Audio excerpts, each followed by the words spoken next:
When you think of Sony, you think of entertainment in India. They've been leaders for what, 30 years now. But a lot has changed since the time they first came to India.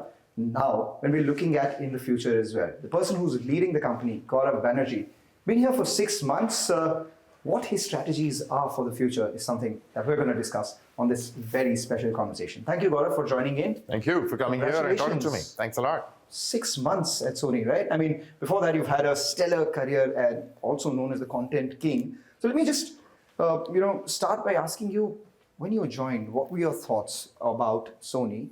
And 6 months in, what are your thoughts? What do you think about the future here?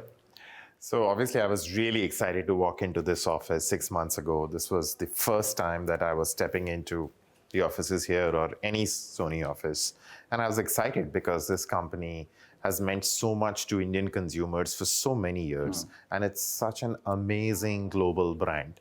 And of course, personally for me, when you enter the corporate world, when you enter the media world, you hope one day you aspire to hopefully have an opportunity to lead a team, to lead a company. So this company gave me that opportunity. So I have been excited from that day. It has been a great last 6 months. Very, very excited with what the team has been able to achieve in such a short time. But also, of course, very excited about the plans that we have for the future. Give me specifics. When you joined here, what were you looking at? And, in the last 6 months, what have your initial thoughts been? So I think, when I came in here, one of the big ideas that I was wanting to work on is the content philosophy here. And you called me the content king. I am certainly not that, but I am a student of content. And I'm very proud of the fact that I actually went to a film school and spent my entire life thinking about stories and making shows. As you know, you and I were talking just now. I spent 7 years working in news channels where I used to anchor, not as well as you do, but so I used to produce shows. I have done many of the jobs that you do growing up and sort of building a career from the first level in. And therefore, what I wanted this company to be known for is its creativity, its content, the selections that we do. And I was hopeful that in the first 6 months, we would be able to have something to show for it, saying, what does this really mean? And therefore, one of the big things that was sort of hurting us as a company is that our flagship channel, SET, had not been doing that well. Exactly. Right? It had had an indifferent last 3 years. And therefore, I wanted to ideally work with the team to figure out how do we stop that decline and hopefully turn it around. What were the things that you did? What were the decisions of the last 6 months? So the first decision was, we felt that Sony had a very distinct, unique identity, right? It was known for a particular kind of shows. And some of that identity had got diluted. And there was a lot of programming there which I felt was indifferent, but much more than that, it was kind of not differentiated. And we sort of said, okay, that's not for us. We're going to clean that out. And we're going to go back to reiterate the original iconic positioning of SET. Which is what? So that is a lot of content that is not your regular daily soap kind of content. So this is content that men and women can watch together. And it is also about a lot of iconic IPs that have got created. So one of the first shows that we chose to launch is a show that we brought back after 6 years, CID. Right now, it's a great brand. It's an amazing franchise that has existed for over 2 decades. And the new season, when it launched, was the best fiction show launch on the channel in the last 6-7 years. Right? So the other thing that we have done is really polish the existing brands that were with us. So we did an amazing launch for Indian Idol. Got it. Right? And the ratings of that show are some 30% higher than the previous season. So a bunch of these things have meant that the channel, which was roughly in the early 50s in July, is doing in the late 80s today. So we have seen almost a 70% increase in ratings.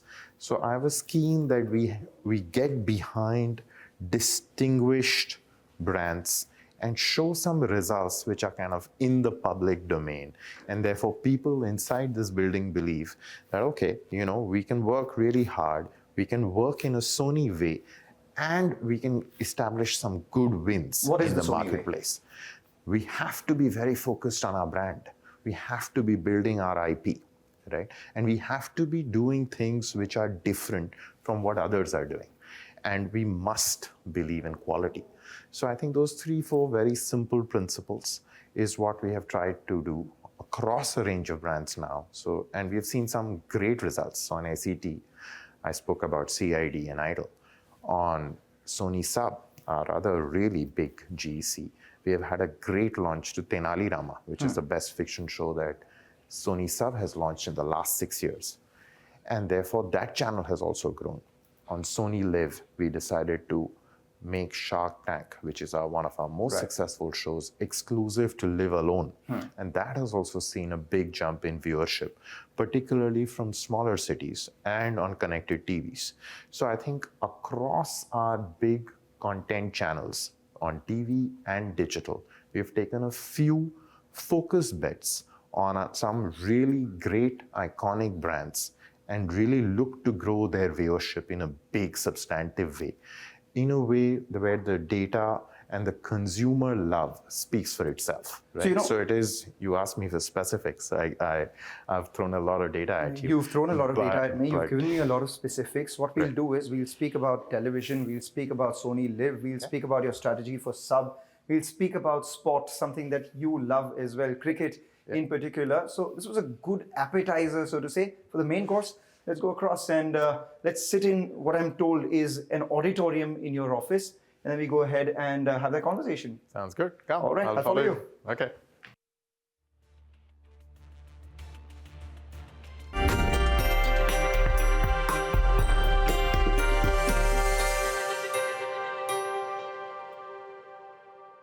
We were having this conversation while we were walking around the office, where Gaurav gave us a fair amount of tease into what he's doing here, what he saw here.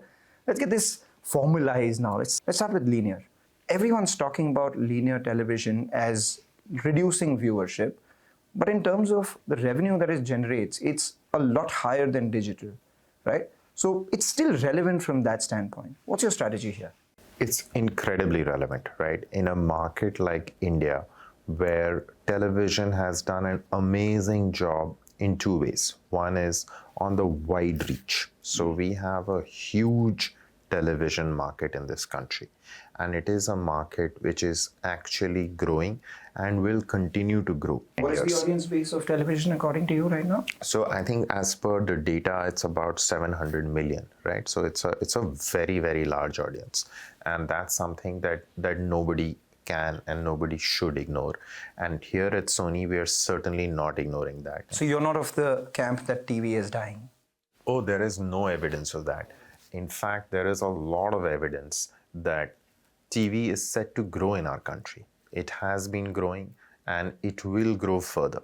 I think we have had some challenges on pay TV. Right. And those challenges have been there because of the growth of connected TV. And perhaps in some households, people keep choosing between wanting to be free and wanting to be paid. What about the advertising fraternity? Because if I look at all the corporates, their commentary is that they are directing more money towards digital than television. In fact, someone as large as Hindustan Unilever has said that for some of their new products, the proportion of spends on television is a lot lower than what it was earlier, with the spends on digital having increased. What are your thoughts on that? No, so I think all our advertisers, and definitely Hindustan Unilever, continues to be a big believer in the power of TV. And they're demonstrating that by the checks that they're signing. All right. And I think if you think of it, one of the big reasons why companies like HUL believe in TV is also because TV is the best place where you can build your brands, where there's a lot of dedicated viewership that happens on a big screen and with a family. And it's entirely safe. And in fact, there are now more than one brands which, having sort of jettisoned TV or gone lightweight on TV in the last few years, are sort of coming back and spending more money behind television, right? Because they recognize that not being enough on TV is a little bit of a problem for their sales. And of course, digital is growing, as it should, because when you think of it, the number of screens in our country is exploding. And the amount that people are spending watching video is also growing. What's your average screen time? Mine, it's really scary, all day, all night. So the reason I ask you is because if you had to make a forecast basis past trends, at what rate is the advertising spend in the industry likely to increase at? At what rate would it be growing for television, and at what rate would it be growing for digital? What would you say for the next 3 to 5 years? I'm not the expert on being able But you to have the data. make forecasts, but if I want to look at the data the way it is, we'll expect television to grow, right? And High single digits, double digits? Yeah, it could be early double digits is what my hope will be.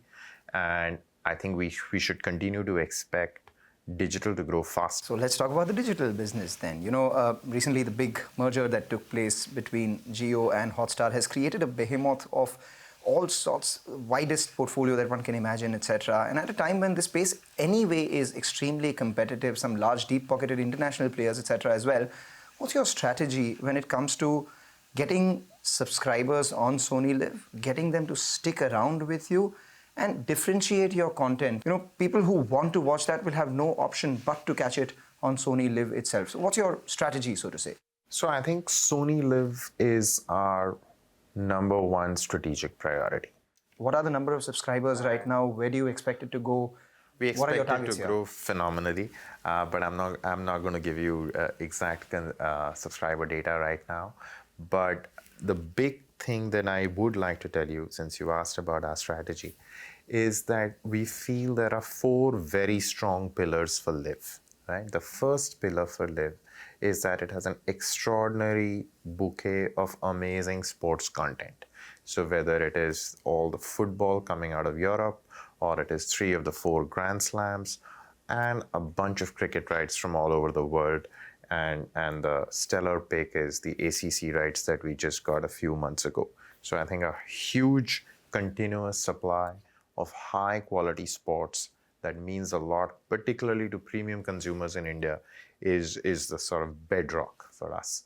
The second part of it, which is foundational, is the incredible quality content from our television network. So whether it is a CID or an Indian Idol or a KBC or MasterChef, all of these shows that start on our TV network do very well for us on our digital network. The third part is the originals that we have. And here we have had tremendous success in building some of the finest digital exclusive shows that have been built in this country. The first season of Scam, the incredible performance of Rocket Boys, Andekhi, Maharani, so Gullak. So there are amazing franchises that this company has created, and I'm hopeful that we can build on that as we go forward. And the fourth pillar for us is that we believe that we want LIV to have a play across different languages and not just in Hindi. And therefore, we're beginning to make investments in different languages like Tamil, Telugu, Malayalam. So I think we'll see a lot more in the regional domain on LIV as well. Let's start with, the sports part of it. Yes, you do have a bunch of very well-respected properties in the world right now, but what you don't have is where a lot of the viewership is. It is the BCCI rights, it is the rights to, the ICC championships, it is the rights to the IPL itself. And one believes that, with Jio Star together and a lot of cricket content being concentrated towards one group itself, what is your sports strategy? How do you make it profitable? Yeah, I think we have been really focused that we want to play in sports, but we need to have an eye on profitability, right? And I think in keeping with that, what the company has done over the last few years is really, really good. What we have done is built on it further in the last 6 months. And there, the idea to add Asia cricket rights has been very, very helpful to us, because now in the next 6 to 7 months, we have roughly 35 days of top-tier premium cricket on LIV and on the Sony Sports Network. So as you know, we have rights to all cricket coming out of England, and the Indian Test team goes there this summer to play 5 Test matches. So that's in June, July, August, and then in September, October, we have the Asia Cup. So I think between these two, we have about 34 days of top flight cricket action involving the Indian cricket team.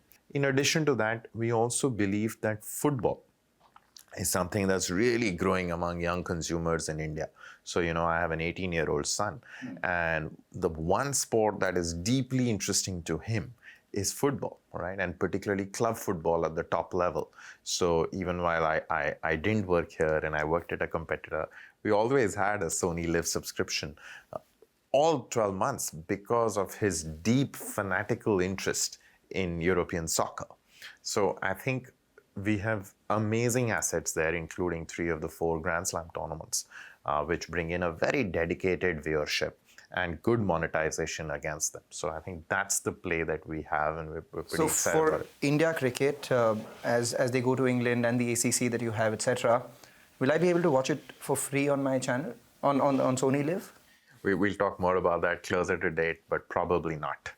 So I think we want to build a business, right, which is profitable, which allows us to keep investing in the quality of our technology, the quality of the content, and therefore having 2 different revenue streams is very important. At what rate are you adding subscribers in Sony LIV every month? I'm not going to talk to you about our subscriber numbers today, because I think this is early days. There's a lot that we are doing and the team is doing. This is not the time to count the subscribers. This is the time to just double up our efforts in building the product and making our package to be really, really attractive to consumers. And do you fear there would be a price war in this space because everyone's looking at the numbers here? No, I don't believe so. I think we're in a good space. We have marked a very different territory for ourselves. All of that is very different. So it's more of an and strategy than an or strategy. If I have Netflix, I should have Sony LIV as well, as against between Sony LIV and Netflix. That's a lot of pressure you're putting on my wallet. I think that's for you, and that's for our consumers to decide. We don't want to decide for you.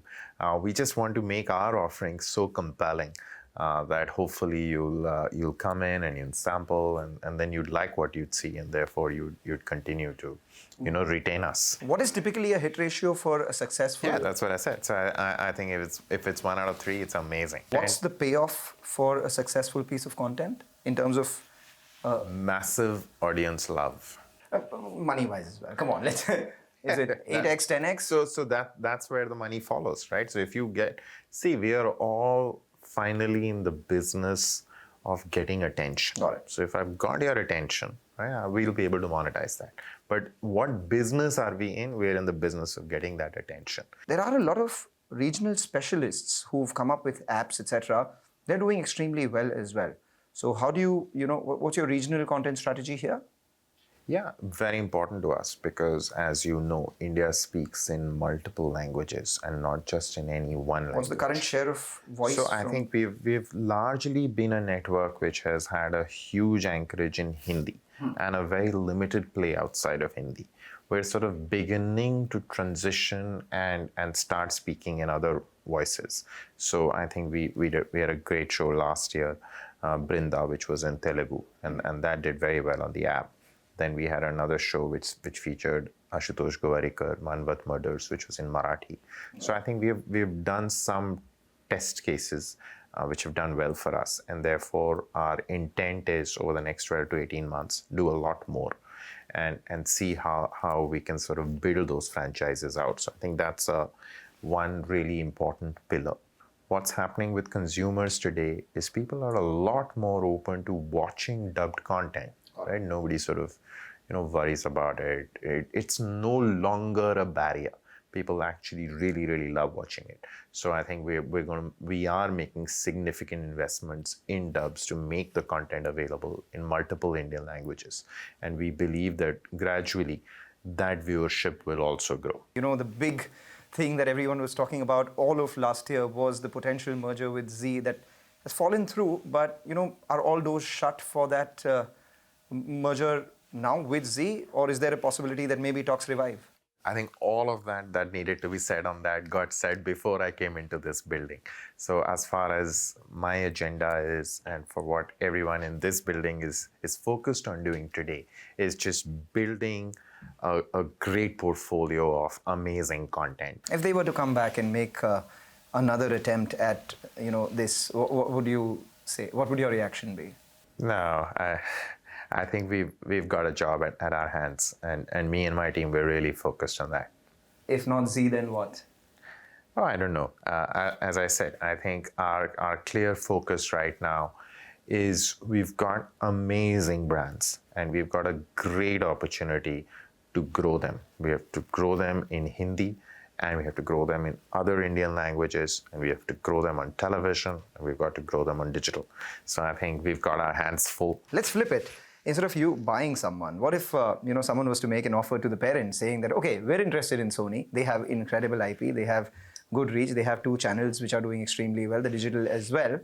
Would that be a possibility that Sony, the parent sells to someone?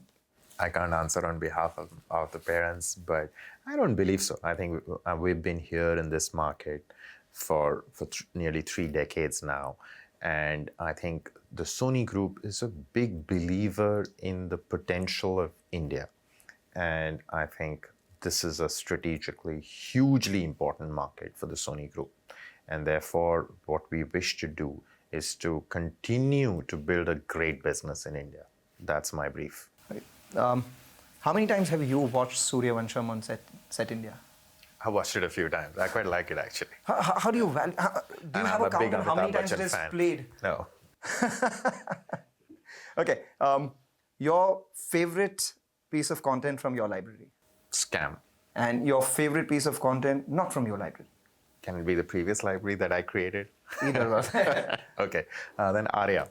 Arya is what you like? Yeah. Something that you wish you had in Sony that you missed upon, or you passed that on? Oh, I had such a great tenure in my previous company. I was there for over 16 years. So no, I want them to have everything that me and my team there helped create. Nothing that I'd like to bring forward with me. What about the subscriber target that you have for the next 3 years? Do they become 3x, 4x, or 5x? It'll be great if it becomes 5x. Okay, but 2x and 3x are the base case. Hopefully. I have to ask you this as we end. What do you make of this entire freedom of speech sort of debate which is currently raging online? A lot of people going independent, putting out their content on social media, and then there has been a fair amount of outrage around that and stuff as well. So, as an organization, if you were on the wrong side, how do you deal with it? I think this is a very important and sensitive issue, and it also talks about the power that people have when you have a big megaphone in your hands, and how sort of you need to be responsible with it. So I think it's a big debate. It's an important debate, and I think we need some measured thinking and talking around it from all sides. The idea of entertainment is not an idea which is just about having a relaxing time. I think it's a little deeper than that. I think we shape minds, we shape society, we shape thinking, and therefore all of that brings in, and on good days it gives us a lot of respect and a lot of love. But all of that respect, all of that love, all of that fame also comes with some amount of responsibility, which is important to acknowledge. Thank you so much. This was a great conversation. Thanks a lot. Really, really good talking to you.